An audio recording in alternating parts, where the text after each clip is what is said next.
Olá pessoal, estou aqui para mais uma aula nossa de filosofia e desta vez nós vamos continuar o assunto falando sobre Sócrates e na aula passada eu falei com vocês sobre a relação de Sócrates e os sofistas, que os sofistas prezavam a retórica, o falar bem, para difundir suas ideias, suas concepções.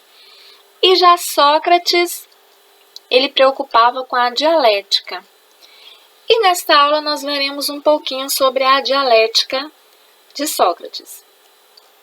Tanto quanto os sofistas, Sócrates ele abandonou a preocupação dos filósofos pré-socráticos em explicar a natureza e aí ele concentrou na problemática do ser humano.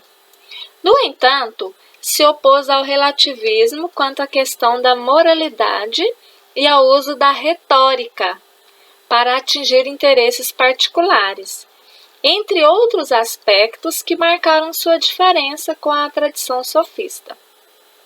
Sócrates não dava importância à condição socioeconômica de seus discípulos. Dialogava com ricos, pobres, cidadãos e escravos. O que importava eram as qualidades interiores de cada pessoa, condições indispensáveis ao processo de autoconhecimento. A divisão da dialética. Como vimos antes, a filosofia de Sócrates era desenvolvida mediante ao diálogo crítico ou a dialética, com os seus interlocutores, o qual pode ser dividido em dois momentos básicos. A refutação ou ironia. Na primeira etapa, feita a pergunta, ele procura mostrar ao interlocutor a insuficiência da resposta dada e mostra que estas são sempre preconceitos recebidos, opiniões subjetivas e não a definição buscada. A isto dá-se o nome de ironia, por isso ele não era bem visto. A forma de levar o ouvinte a dar conta de que não sabe aquilo que julgava saber e para melhor entender a si mesmo, era posta como finalidade de quebrar a solidez existente na própria pessoa. A divisão da dialética. A maiêutica, na aula passada eu até coloquei algumas atividades relacionadas para vocês no sistema GR8.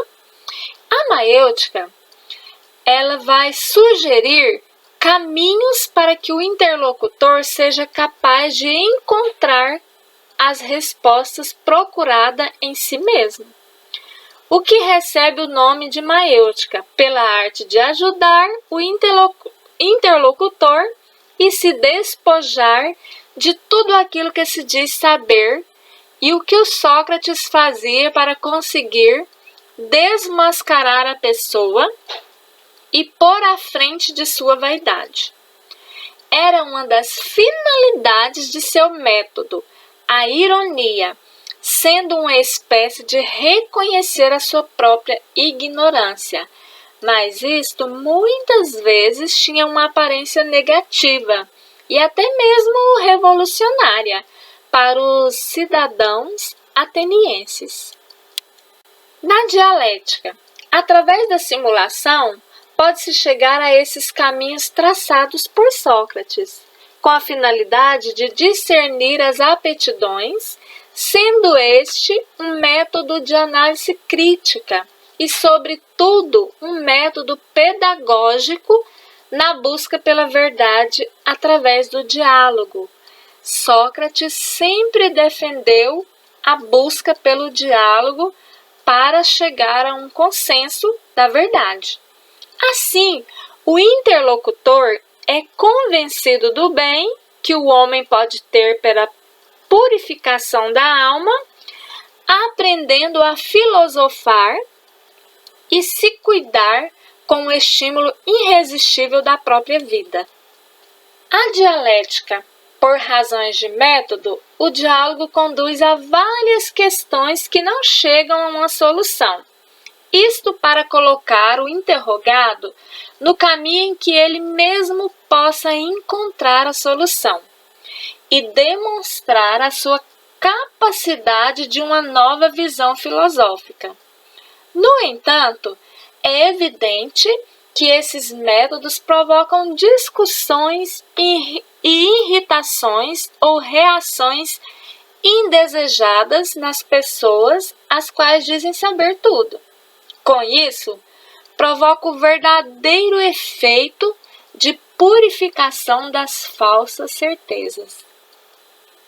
Assim, compreende-se que todos os métodos usados por Sócrates, a ironia e maiêutica, têm uma determinada finalidade em estar sempre colocando o homem diante de vários questionamentos, no qual leva a um processo de purificação da alma pelo caminho já adquirido, e põe a descobrir que ele sabe pouco daquilo que tinha intrínseco a tal conhecimento.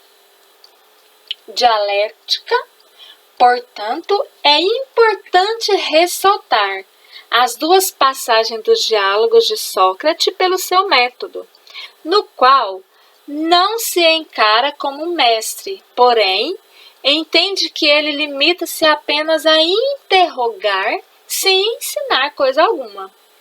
Mas não pode ver este ilustre homem de Atenas somente como um educador em que sua atividade não era outra coisa senão ensinar através de um método de ensino cuja marca foi deixada por afirmar que não ensina aquilo que se ensina. E diante de tudo isso, se pode dizer que Sócrates realmente foi um grande mestre, pelas atividades que exercia, mesmo que ele não se deixe considerar, mas sim pelo método que usou para ensinar de forma diferente e tendo como finalidade fazer que o homem faça suas interrogações e descubra a purificação do seu conhecimento.